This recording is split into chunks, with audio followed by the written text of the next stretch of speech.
Welcome to the Animated Bible. Today we're diving into one of the most powerful stories Jesus ever told. It's a story about a father and his two sons. They lived together on a farm. Their home was peaceful, and their needs were taken care of. They had food, shelter, and love. The father was kind and wise, and both sons worked with him on the land. But one day, something surprising happened. The younger son came to his father with a bold request. He said, "Father, give me my share of the inheritance now." It was a shocking thing to ask. Usually, an inheritance comes after a parent dies. But this young man didn't want to wait. He wanted to leave, to see the world, to live his own way. His words must have hurt the father deeply. Still, the father didn't argue. Though saddened, he agreed. He divided his wealth and gave the younger son his portion. The young man packed up everything he owned and set off to a faraway land. He was full of excitement and dreams. He didn't want the old life, he wanted adventure.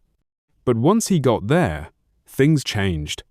In that far-off country, he began spending his money recklessly. He threw wild parties. He wasted money on things that didn't last. Day after day, he lived for pleasure and fun. But he had no wisdom, no plan, no thought for the future. Soon, his money ran out. To make matters worse, a terrible famine swept across the land. The skies dried up, food became scarce, prices rose, and people grew desperate. And the young Manasseh, so proud and free, found himself with nothing. He was hungry, alone, broken. He looked for work, and finally, someone hired him to feed pigs. For a Jewish man, this was one of the lowest jobs imaginable. Pigs were considered unclean, but he had no choice. As he stood in the mud, surrounded by animals, his stomach growled. He was so hungry that even the pig's slop looked good to him. That's when he began to think. "What am I doing here?" he said to himself. "Even my father's servants have enough to eat. They live better than this. I'll go home. I'll tell my father, I've sinned against heaven and against you. I'm not worthy to be called your son. Just let me be one of your servants." So he got up, and he began the long walk home. As he neared his village, still far from the house, something incredible happened. His father saw him.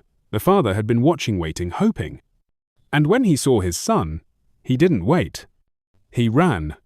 He ran down the road, arms wide open, tears in his eyes. He wrapped his son in a tight embrace. He kissed him, held him close. The son tried to speak. "Father, I've sinned against heaven and against you. I don't deserve to be called your son." But the father didn't even let him finish. "Quick!" he shouted to the servants.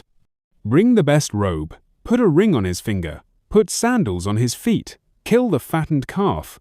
Let's celebrate, for my son was dead, and now he's alive. He was lost, and now he's found." And they began to celebrate. But not everyone was happy. The older brother, who had never left, who had worked faithfully every day, heard the music and dancing. He asked what was going on. When he learned his brother had returned and there was a feast being thrown, he was furious. He wouldn't even go inside. The father came out to him and pleaded, "Come join us." But the older brother replied, "All these years I've served you. I never disobeyed you, but you've never thrown a party for me. Yet this son of yours comes back after wasting your money and you celebrate him?"